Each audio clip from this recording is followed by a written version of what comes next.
Good evening and welcome to the Hampstead Synagogue Online, and a very warm welcome to all our guests all over the internet, whether you're watching over Twitter, Facebook or YouTube. A very warm welcome to the Hampstead Synagogue.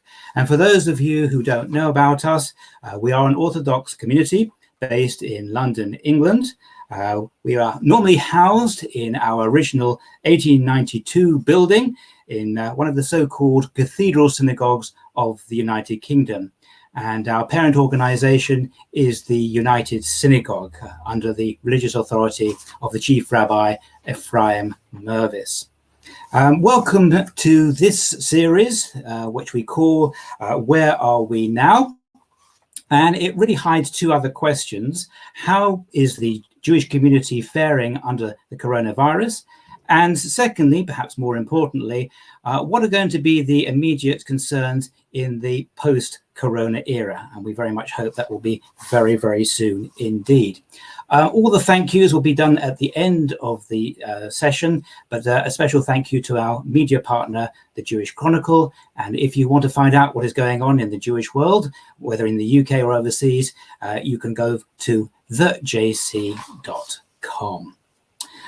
Two extraordinary announcements today. First of all, I should explain again to the people that the late Michael Friedman called the out-of-towners, who might not be aware of this. The Jewish community is in what is known as the 3 weeks, a semi-mourning period. We will be featuring music in this live broadcast, but we will be giving warning if you do not want to listen to music. So all you need to do is mute your speakers. And you might ask, well, why are we doing it anyway? Well, of course, we can use the recording afterwards, so people can listen to the music then. And another first for us tonight, we're going to have an advertisement break. More about that later. Okay, so now let me introduce, I should point out that my name is Gabriel Herman, and together with Madeleine Abramson, who you'll be meeting later on tonight, we are co-chairs of Hampstead Synagogue. And hopefully Madeleine won't be making an unscheduled appearance tonight. For those of you who watch the rest of the series, you'll understand what I mean. So let me please introduce our guest this evening. Michael Goldstein is the president of the United Synagogue. He was elected president in July 2017. And actually, I was there, Michael, so I well remember that evening. Michael is proud to be a product of the United Synagogue. His formative years were spent attending both Ilford Synagogue and Ilford Jewish Primary School. He married Lara in Western Marble Arch, and the first 13 years of married life was spent in Chigwell, where he served on the board of management. The board of management of Chigwell Synagogue, I assume, not of Chigwell. Since moving to Mill Hill in 2003, Michael has served on the board and was vice chairman and chairman for 7 years. During this period, he led the redevelopment of the community building and oversaw the growth in membership. He was able to draw a large number of young leaders into the community, and that has continued to date. Michael and Lara have 4 daughters. This biography hasn't changed. It's still 4 daughters, is it? There's no additions. There are additions, okay. But don't worry. Okay. One granddaughter. Very nice. Professionally, Michael is currently chief executive of a large private property company.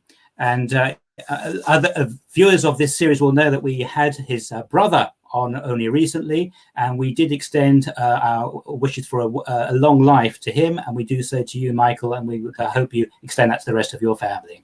Michael, over to you. Thank you, Gabriel, and thank you to the wonderful Hampstead community for inviting me this evening. I know this has been a very successful and popular series, so hopefully that will continue this evening. We're in an interesting place in terms of the world, the community, the United Synagogue. So I thought I would reflect, if you don't mind, that yesterday on Tuesday, we celebrated the 150th anniversary of the United Synagogue. And we're in the middle of this COVID crisis, this pandemic, which no one has experienced before. But one of the issues that it has really identified, in my view, is the importance of community. Community has changed. We're used to a physical community. We've now become much more of a virtual community. So I'd like to explore what it is that we mean by community, why we think it's important, talk a little bit about the United Synagogue and how it was created and why it was created, and then look at the challenges that the United Synagogue creation was created to actually challenge, and how those challenges are actually, whether they are any different than they are today. So community, Kehillah, is our framework of Jewish belonging. It's our collective expression of Jewish identity. We say in Pirkei Avot, we learn that Kol Yisrael Arevim Zel Lazel. All Jews are responsible for each other. So community is, in my view, this collective expression of Jewish identity, and that's what we've tried to adapt to in the last 4 months. But inbuilt in this is a deep sense of mutual responsibility, something that, again, we've seen hugely across our communities over the last few. We always see it. We've particularly seen it with the Chesed work that has been going on. So Jews care about institutions. We really are passionate about institutions. We like buildings, and your building is certainly a building that we all love, but we care about institutions. Buildings house institutions, and it is they that are the true vehicles of the divine presence. So institutions are more than meet the eye, and we see that every day that we're involved with them. They embody values, principles, and ways of life, and we can all get frustrated by the routine nature of institutional functions, but they're able to turn abstract ideas into tangible and living relationships. So our institutions, the Jewish home, our studies, our houses of study, and our places of prayer, this is where Judaism is best expressed. And as an organization, we try and coordinate between home, shul, and schools, because we know that's the best way of promoting Jewish identity and Jewish continuity. So the United Synagogue, what is the United Synagogue about, and why was it created? So the Jews, when they returned to the UK in the 1650s, the Ashkenazi communities congregated and lived in the east side of the city of London, and there were 5 large synagogues. But those large 5 synagogues were independent synagogues. So every good story needs a beginning. And the beginning of the United Synagogue started, even though it was created in 1870, in the Sukkah of Chief Rabbi Nathan Adler on the 24th of September, 1866. Over breakfast with the wardens of the Great Synagogue in Duke's Place, he urged an alliance of the leading Ashkenazi synagogues of London. So whilst there were, as I said, 5 strong synagogues, there remained, though, the fact that individual synagogues were just that, local congregations with highly localized concerns. And this gave rise, you won't be surprised, to the question of who was responsible for matters that cut across congregational loyalties. These were the issue of welfare and the needs of the poor. Synagogues accepted the fact that they were responsible for the charitable needs of their own members, but what of the poor who were not members of any synagogues? And there were incidents, particularly at the end of the 18th century, in which paupers were left unburied for several days, while synagogues argued amongst themselves as to which should bear the cost of the funeral. And then there was the question of the movement of Jews away from the area of the first settlement in the city of London East End. As the established Jews of London reached a degree of affluence and social integration, they moved westward to Marylebone, Bayswater, Westminster, and then eventually to Hampstead at the end of the 18th century, and sought the 19th century, and sought to establish congregations there. This was resisted by the older synagogues, who saw in this development a loss of membership, revenue, and prestige for themselves. But resistance carried a price, and the price was just a lack of coordination and a lack of sustainability. And there were border issues. If somebody wanted a bar mitzvah in one shul, they remember of another, or someone wanted their daughter married in one synagogue, they remember another. This was just a constant, you can imagine, a constant argument. So they basically decided, these 4 synagogues had decided that they needed, that if the congregations were going to grow, and if the Anglo Jewry and London Jewry was going to grow, there needed to be a coherent plan for its development. In particular, the need to finance and build places of worship in the new areas of Jewish population. It called for a pooling of resources and an amalgamation of the strength of the existing communities if they were to become the midwives of enlarged and geographically more diffuse London Jewry. So when Chief Rabbi Adler, 154 years ago, entertained his guests to breakfast in the Sukkah, it had been already a long debate that had gone on, but they basically decided to join forces between those congregations.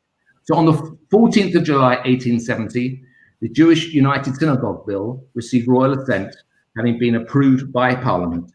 The first 5 synagogues were the Great Synagogue, the Hambro Synagogue, which was an offshoot of the Great Synagogue, the New Synagogue in Leadenhall Street, Central Synagogue, which is still functioning at Great Portland Street, and the Bayswater Synagogue, not to be confused with the New West End in St. Petersburg Place. But the United Synagogue's great achievement is in the undertaking that it set itself in its name, Kehilah Kadosha Knesset Israel, Holy Congregation, the Congregation of Israel. This was a bold aspiration. It meant that it set itself as far as possible to sustain the traditional nature of the Jewish community as a collective body dedicated to the service of God and the continuation of the covenant. But what I find most inspiring is that when I sit with my fellow trustees and discuss the priorities for today's United Synagogue, with 62 synagogues and a plethora of facilities that we provide to the Orthodox community, our challenges are very, very similar to those challenges that our founding fathers set themselves 150 years ago. Ensuring that the central function of the United Synagogue is effective to support our shuls, that the infrastructure of the Orthodox world is working well, the Beit Din, the Kashrut division, burial, shechita, etc., etc., that our chief rabbi is properly resourced and supported in the vital work that he does, both within our community and as our representative to the wider community. Deciding on where new communities can be, we can talk about that later in terms of the initiatives that we've done in creating new communities across London and in the suburbs. And at the other end of the life scale, we spend time with older communities whose memberships are declining. This is often a difficult and delicate task as we help them to adapt to falling numbers and prepare for the eventual sale of property, which is vital for the US to be able to invest in new areas. And we have various other areas of initiatives to ensure that we grow. So in conclusion, the founders of the US had the vision that we are stronger together, stronger to ensure that individual communities are healthier, the funding and maintenance of the infrastructure of Orthodox life can be sustained, the creation of new communities can be achieved, the encouragement to participate, and the education of our members can be strengthened so that we can jointly ensure that our wonderful heritage is continued. Gabriel. Thank you very much, Michael. And I don't know whether people are experiencing some technical problems, but we're endeavouring to keep going. And I hope everybody heard all of that presentation, which I think was quite fascinating and gave us some context about the history of the United Synagogue. Hampstead Synagogue was a proud member of the United Synagogue when we were born in 1892, and we were at one time the biggest and the largest congregation within the United Synagogue. And the reason we were was because there was no other synagogue north of Hampstead at that particular time. I suppose Boreham Wood now probably takes... Boreham Wood is now the largest community, yes. Though they have more than one shul, but it's the largest community, yeah. So any further north will probably be in Manchester. So we'll have to keep moving. We have communities in Sheffield and Birmingham now. So yes. Well, yes, that's an interesting point, because when the United Synagogue was founded, and you'll correct me if I'm wrong, the Victorian lawmakers, because that's where charities formed, were a bit nervous about creating an established synagogue as opposed to an established church. And so they limited the United Synagogue to only operate in the London area. I'm right about that, aren't I? Yeah, but that was changed quite a long time ago now. Yeah, Exactly so. Now, I just want to remind everybody watching out there that you can actually ask questions too. And if you just message a question, we should be able to pick it up here in the room, and I'll put it to Michael as we go on. But Michael, I want to bring us back to the present now, and also to reflect about how the community has been faring under this current crisis. And I want to remind you about a letter that you wrote to the Jewish Chronicle, where you were basically responding to an attack on the rabbis. It's very traditional for the Jewish Chronicle to start attacking rabbis. But you talked very personally about how rabbis helped you at the time of your family crisis, as it were. And I wondered whether or not you wanted to reflect on the importance of rabbis within the United Synagogue, and particularly at the moment. No, I think, rabbi is a leader, and whilst obviously we will have a lay structure and a professional structure that supports our rabbis, there is no doubt that our rabbinic leadership, as we like to call them, are central to the sustenance of the community. They are teachers, they are leaders, and certainly over the last few months, when we've had this, completely where worlds have been turned upside down, and the personal interactions in terms of eye-to-eye contact has been lost. I think rabbis have done an amazing job in turning themselves into online presence and telephone presence, and I think the stress that has caused, particularly with the amount of illness and the amount of hardship that they've had to contend with in terms of their membership, I think has been quite remarkable. And certainly the praise that we have received centrally, and I have received locally, from all of our rabbis, has been inspirational. So I do believe they're absolutely central to the way in which we function, and I believe that that if you look at our successful communities and our most successful communities, it's based almost nearly always around the charismatic rabbi and educator who acts as a magnet to those communities in terms of the inspiration that they provide. I think you're right, but and it comes down to people rather than buildings. It's quite ironic, really, that the United Synagogue is all about building synagogues, and when we can't use the synagogue, what happens next? And I think, for me, there's been something very positive and very transformative about this particular period, and I think that we've seen an incredible increase in volunteers across the board, haven't we? And the expressions of chesed, of kindness, has been absolutely extraordinary. I think what it's shown is that for those of us who have always said it's about people and it's not about buildings, I'm glad to say that we can say told you so. Because I think communities, as I said, this is why I brought on that point around institutions. I differentiated between institutions and buildings. Buildings house institutions, but what we've learned in the last few months is that actually institutions can exist beyond buildings. And I think what we've learned, again, I think we probably knew that, you probably knew that in terms of the position that you hold and the interactions that you have with people and the things that you see people do. I think buildings are clearly important and we miss them. And I think the quality of our interactions have definitely been impaired, certainly for those of us who are regular users of those buildings. But I think in terms of the institutions and community, I think we have seen that thank God, it does actually, I'm not sure the word transform is, but it's outside. It's more than the building. It's more than the building. And yet, the buildings are very important too, because we come together in buildings. And that's a nice segue, Michael, because I've got a little surprise for you now. Because the last time you and I were in the real world, right, was happily in Hampstead Synagogue, right? We were there for what is known as a Salichot service. That is a midnight choral service that begins the Rosh Hashanah and Yom Kippur period. And what I'm going to do now is to show you a little bit of a film. Take a look at this.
So beautiful. I got very emotional watching It's that. very beautiful. And actually, first of all, I used to be a member of the Shabbat Choir, so I have a personal affection for all of that. My dad was sitting just a few seats to my left, so yeah. Oh, I did, yeah. But one thing I can tell you that that slichot, I don't think I'm breaking. I don't think I'm breaking any confidence here. That was professionally filmed, as you may recollect. You filmed by that. That was your filming, was it? That we just watched. No, that was nicked off YouTube. But Okay. there is. Okay. Well, there is a professional film that's being made of that, and it's looking as though, because we won't be able to have a large live slichot on the midnight before Rosh Hashanah this year, I think the plan is to debut it on US TV on that Saturday evening, when normally people would be going to their large slichot service, possibly in Hampstead Synagogue. So Hampstead Synagogue will be doing slichot again with the Shabbaton choir, please God, on September the 12th, round about midnight. And it shows what we're missing, doesn't it? I mean, I should, by the way, acknowledge not only that we had Shabbaton choir, we had 2 chazonim, 2 cantors, we had 2 boys soloists, but also I think it exemplified the United Synagogue in so much as in the congregation were members of all Jewish denominations and non-Jewish people as well, from all representing all faiths and none, and it was a safe place to come together in prayer. And it was an electric experience. Absolutely. Yeah. Okay. So I'm not sure whether we should take a break now. We're going to take I think we should. We're going to take an advertisement break, which was going to raise a few eyebrows amongst some. But I think we're going to take a break now.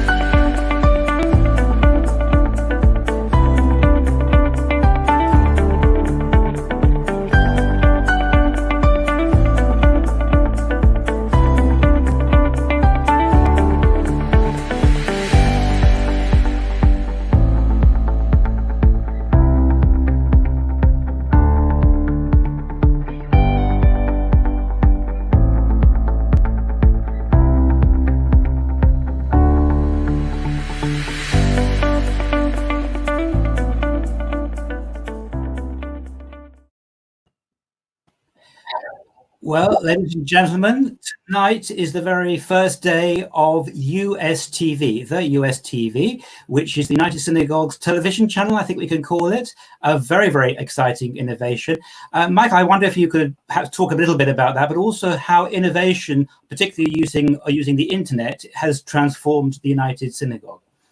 Well, I think it's part of what we talked about. Really, it's how we've taken a form of community and realized a form of community in terms of our buildings was not going to function for a period of time, hopefully for not much longer, and that we needed to replace it because people want to interact. So each individual community, many of them facilitated by the Central United Synagogue function, have put on a plethora. I mean, it's just amazing what is going on. I know while I'm speaking, there's films being shown and there's shiurim being given. There are still shuls that are doing prayer services online.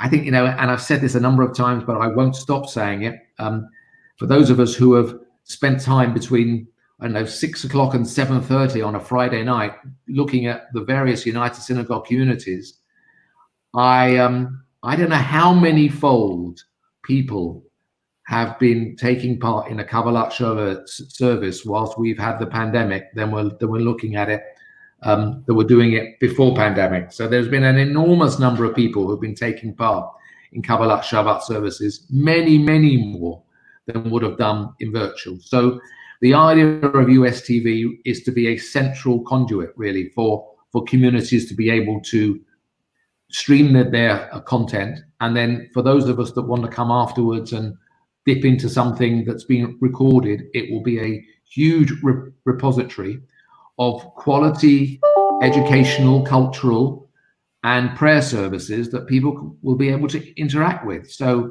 it's a very, very exciting, addition, we believe, to the United Synagogue offering. One of the early offerings was the Mizrahi UK US Shabbaton, and that featured Michael Gove, the cabinet minister. It was supposed to be the Prime Minister, Boris Johnson. And in fact, we were doing an event live just before Passover. And I was feeling very, very unwell. I was just watching behind the scenes of this activity. And the news came in that Boris Johnson had just been admitted to an ICU unit. And so I interrupted the event and we said a prayer for Boris Johnson. And I'm not sure if it was my prayer or our cousin's prayer that did the trick, but it seemed to have done very well. But I want to just give a quote from Michael Gove, and I think it's quite interesting. He said, "British Jewry is a light shining in this darkness." And he goes on to say he expressed his gratitude for the solidarity you have shown and values that your community exemplifies, the values. And I think something very interesting has changed about our value or our value set, particularly in the way that we celebrate bar mitzvahs and bat mitzvahs, and now as they're beginning to be allowed weddings as well. Very, very small parties, if at all, over Zoom rather than in the fancy hotels. Do you think that we've changed our values, that we've become less materialistic, and we've learned something in this isolating time? It's a tough question. It has a big personal impact for me as well. So we mentioned before, I have 4 daughters and I have 1 granddaughter. My second daughter is due to be married at the beginning of September. So it's something that we've been going through in the last few weeks. Thank you. And look, I think it's about valuing what is important. So if you take the act of the bar mitzvah or the act of the wedding, I think intrinsically we all understand that it's the kernel that is the vital part of it, and it's the kernel that we as Jews understand to be the most important element of it.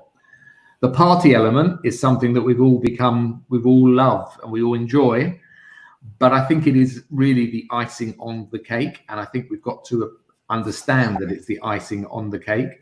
And I think we as Jews do understand these things. I think when we do things, and whether it be the Seder table or the blowing of shofar on Rosh Hashanah or the Hanukkah lights, we know that it's those intrinsic things that are important, and the sort of the fluff and the celebration and the gimmicks around it are less important. But I think as a people, we do understand what is intrinsic and what is important. And for me, the act of the bar mitzvah or the ceremony of the chuppah and what that means, we know is important. And I think so long as we focus and we don't lose that, then I think we will begin to understand and perhaps adapt accordingly. And that, of course, is about celebration, but there are other things where we want to commiserate with other people, particularly on death, etc. How has the Burial Society coped with the epidemic? I was going through my own difficulties when lockdown happens, and so I had a very difficult process of being oversight of the Burial Society whilst I was dealing with my own loss. But I think it was just the scale and the speed of the change in scale, which was absolutely frightening. During the month of April 2020, we unfortunately buried 4 times the number of people that we buried in the equivalent month in 2019.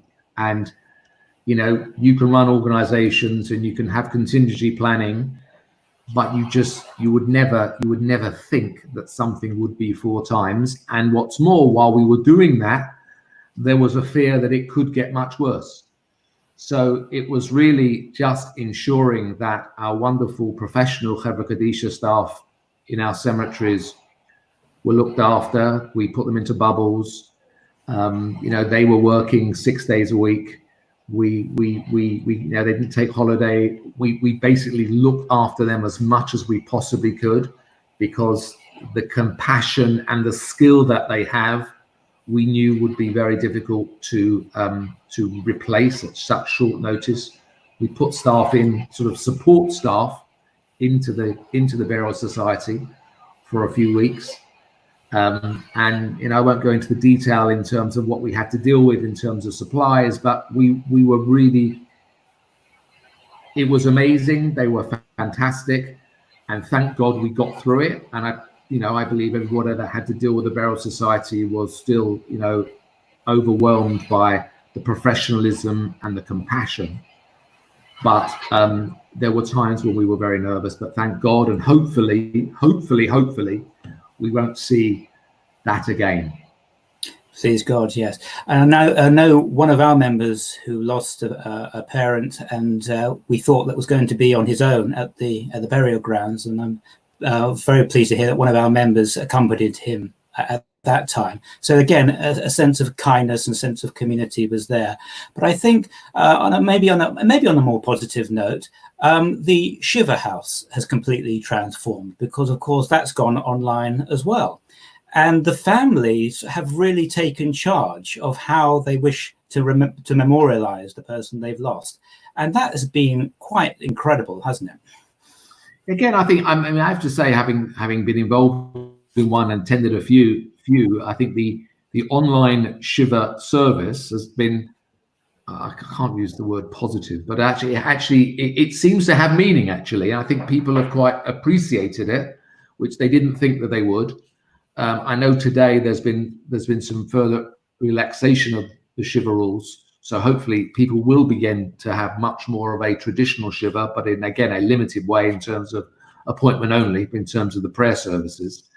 So yeah, look, I think, thank God, we are, we call ourselves, the Torah calls ourselves an Kashay Oref. We're a stiff-necked people, and we find our way through things. And thank God we have found our way through these difficult times, and we've adapted.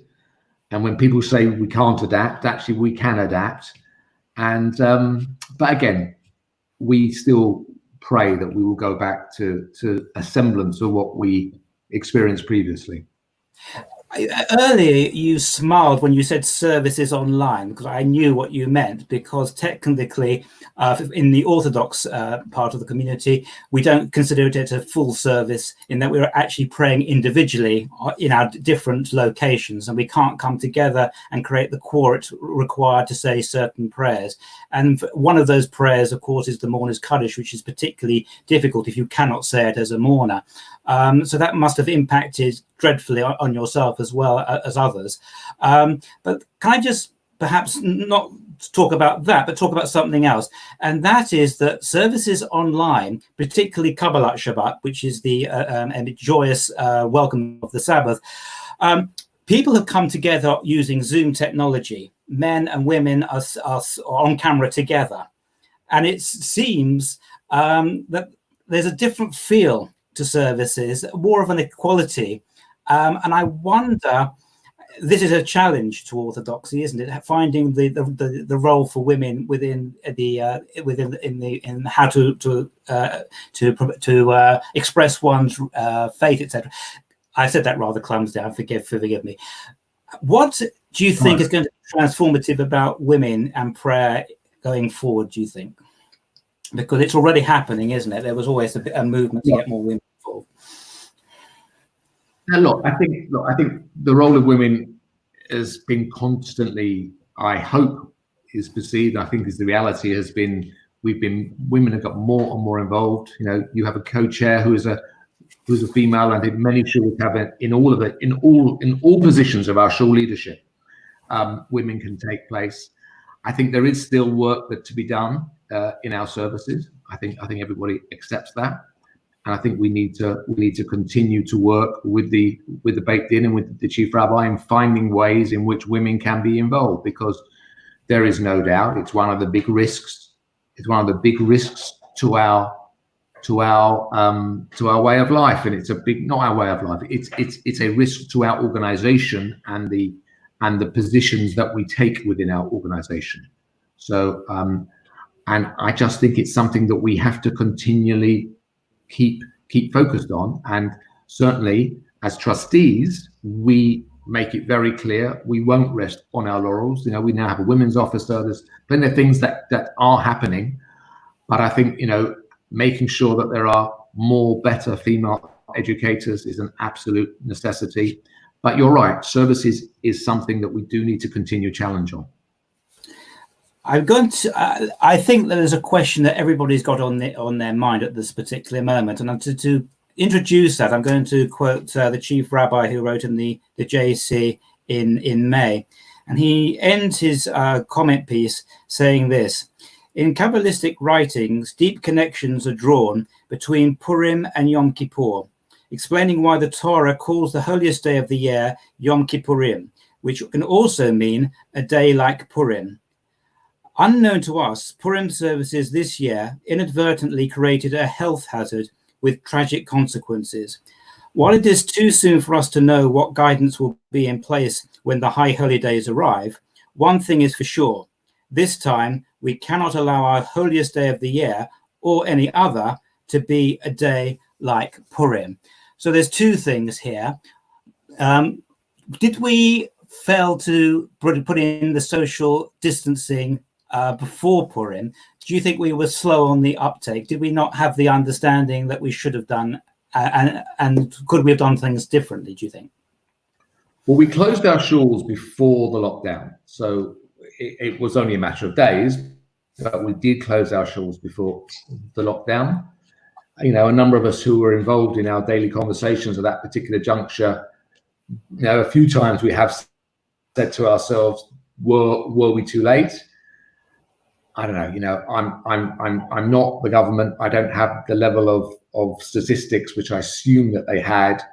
We can only be reactive in that respect. So yes, we did close just before. If we would have closed 10 days earlier, would that have made a big difference to the level of loss that we had?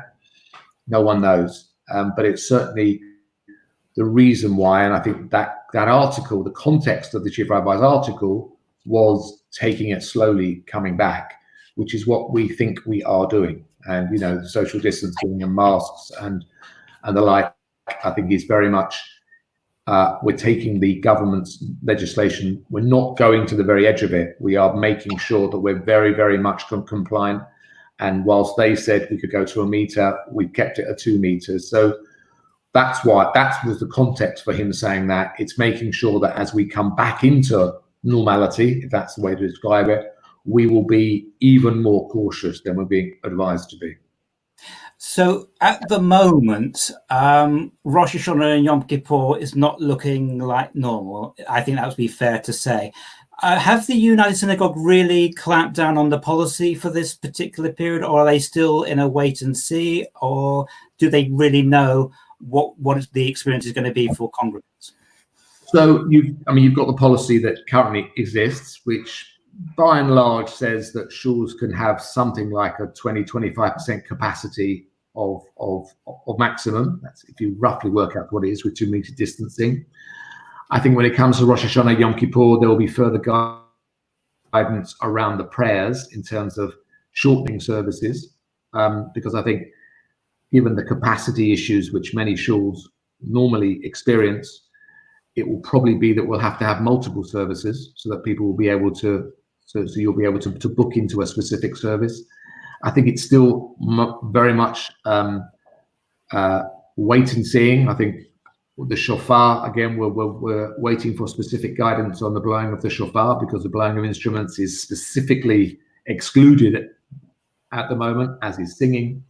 So I think we're still a couple of months away, and please God, you know, infection levels continue to fall the way that they seem to have done over the last 5 or 6 weeks.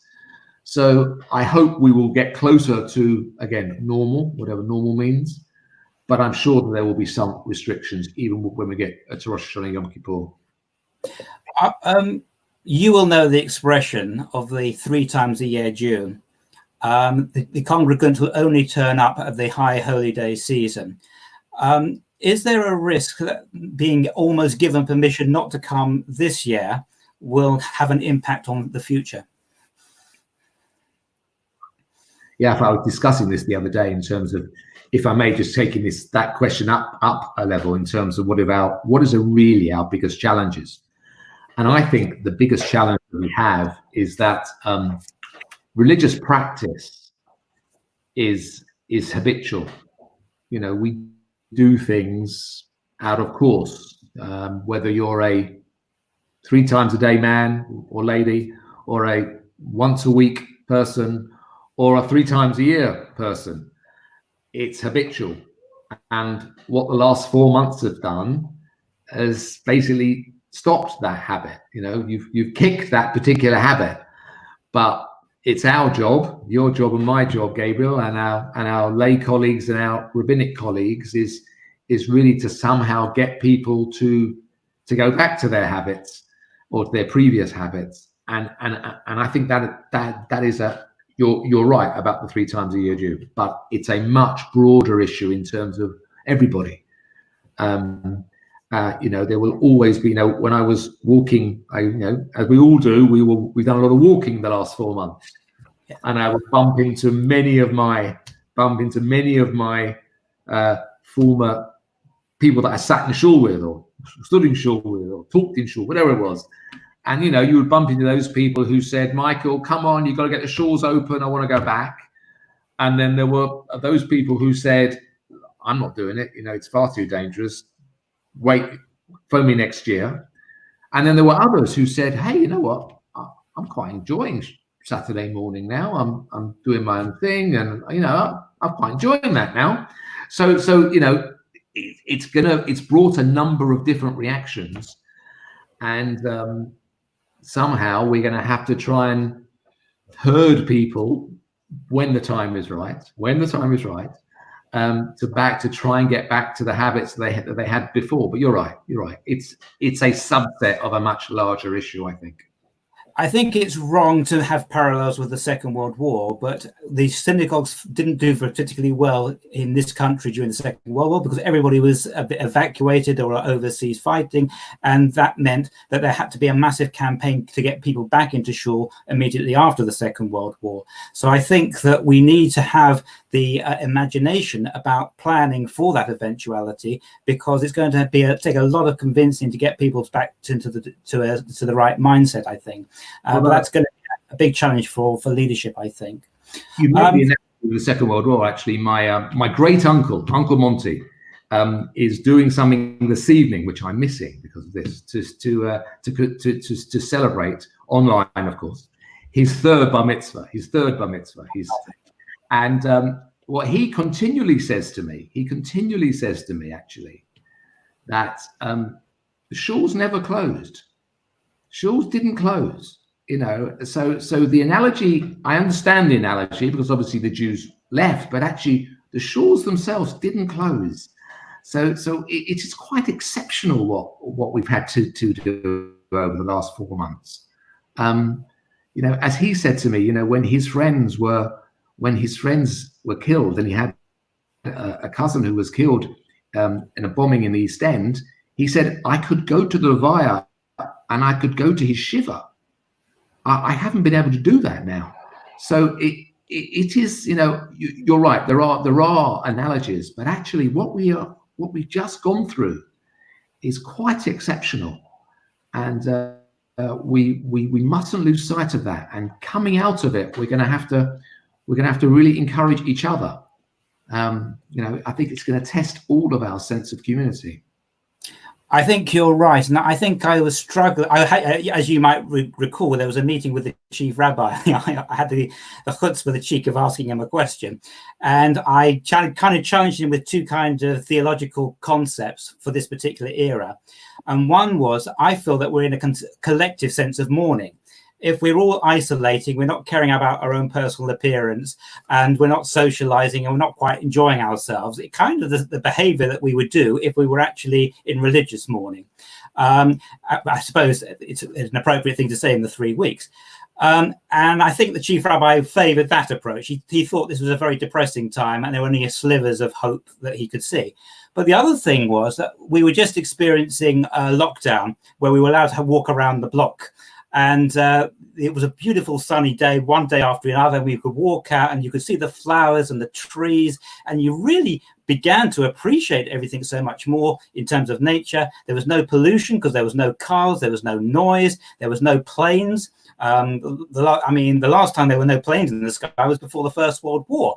So I said to him, could we not see this as a Shabbat of Shabbats, the Sabbath of Sabbaths, where actually the world is correcting human behavior and say, back off, the world has to start to relax again and get back to its equilibrium. So I'm not quite sure if I understand what we're going through at the moment, but I think it's profound. It must be profound if we're all having similar experiences all around the world. It would be so depressing if we couldn't take a lesson out of this and behave very much positively in the future. Oh, yeah, that's right. I mean, certainly I hear birds singing much more than I ever heard, I think. So yeah, it is amazing what's happened. Yeah. It's not. We have a question, by the way, Michael, from James Lossos. And I think this is now talking about the future, actually. I think we should start to talk about now. What are the United Synagogue's plans for getting younger new rabbis in? Well, I think if you look around our communities, I think the last few years we've seen a number of rabbis who have come into the rabbinate. We're currently supporting a number of younger rabbis in Israel who are training. We hope to have one coming back very soon, which will be very exciting. So we are always on the lookout. We spend time. Some of our people go at least once a year and do a tour of the yeshivot in Israel, and also go to New York to Yeshiva University.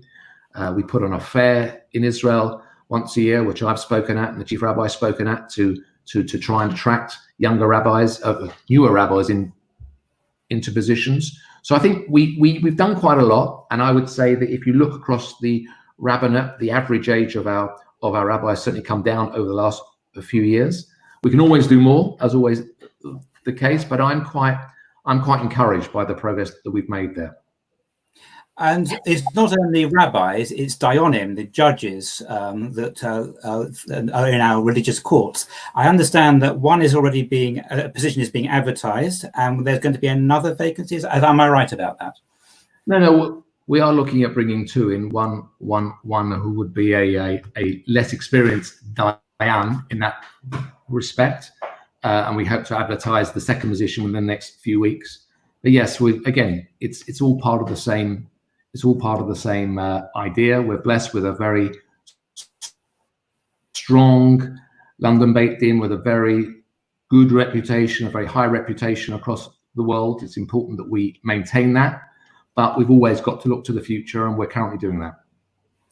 I suppose when you became president, you probably had a vision of the future that you were trying to aim for, and that's probably been shot to pieces. Where do you see the future of the United Synagogue in the next 5 or 10 years now?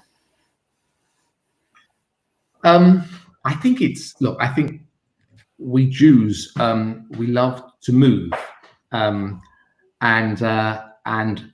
we have moved. I've talked about those first 5 synagogues.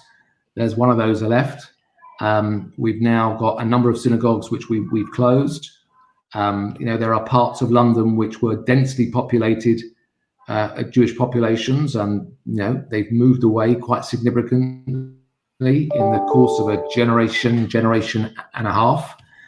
The growth in Boreham Wood and the whole of the Hatshire, the whole of Hertfordshire, so Boreham Wood, Bushey, and we can see the growth now moving up the A1 to Hatfield and Welwyn Garden City. So we're making investments into those areas where we see young people basically moving to residential property that's more affordable. So it's really reacting to where people are, and that's really one of our biggest challenges. Mill Hill East, which is only a mile or so down the road to where I'm living, there's been it's fantastic. I went to Dublin there the other Shabbat. By something like 20 years or more than 20 years, I was the oldest person davening on a Shabbat morning. So we can see these areas. but it's actually being able to, it's finding the resource really to actually support them. So this is where I see the growth. I think, making sure that we can help create community in the areas which traditionally we haven't had one, and that's really one of our biggest challenges. In a previous talk in this series, I was reflecting on Hampstead, and I said, I think we've stopped becoming a congregation and we've become a community, because I think we've really begun to understand more about Jewish ethics in the personal space in a way that we didn't before. So I think this is going to be something that's going to be a big springboard for the future of the United Synagogue as we move forward. So I think we should be toasting the United Synagogue. We can wish them a l'chaim, a long life, right? And I think let's be very positive about the future of the United Synagogue, the future of Anglo-Jewish community. And well done to you, Michael, for all you do and for the entire United Synagogue. Thank you. Thank you. Thank you. Okay, so I think at this point, I'm going to hand over to Madeline. Hopefully she's on camera, and she would like to wrap the things up. Yes, here she comes now. Thank you very much, Michael, for an inspirational talk about the United Synagogue, helped by the launching of US TV, which I find very exciting. Also very exciting that Hampstead get a second bite at the cherry of Selichot this year. Looking forward to that. So thank you very much. And thank you, Gabriel, for, as usual, being an excellent master of ceremonies and asking questions. Thank you to those outside who've asked questions, and to the JC, our media partner, and our technical team. Just remains to tell you about the next Where Are We Now in our series, which is in 2 weeks' time, on trying to find the date, the 28th of July. And that's a very different topic. We have a panel of 3 to look at the cultural space. Now, obviously, over lockdown, our access to culture has been great, but always virtual. So what is happening to our great cultural institutions? How are we going to get them back on the road? So we've got an excellent panel. Michael Etherton, who is Chief Executive of UK Jewish Film. Francis Jeans, who is the new Interim Director of the Jewish Museum. And John Nathan, who is the JC's theatre correspondent. So that should be a very interesting evening. And as always, you can put your questions to the panel through our website and Shul Administrator. So we look forward to seeing you on the 28th of July. Thank you again to Michael and to Gabriel. And good night to everybody. Good night. Thank you. Good night. Shabbat shalom.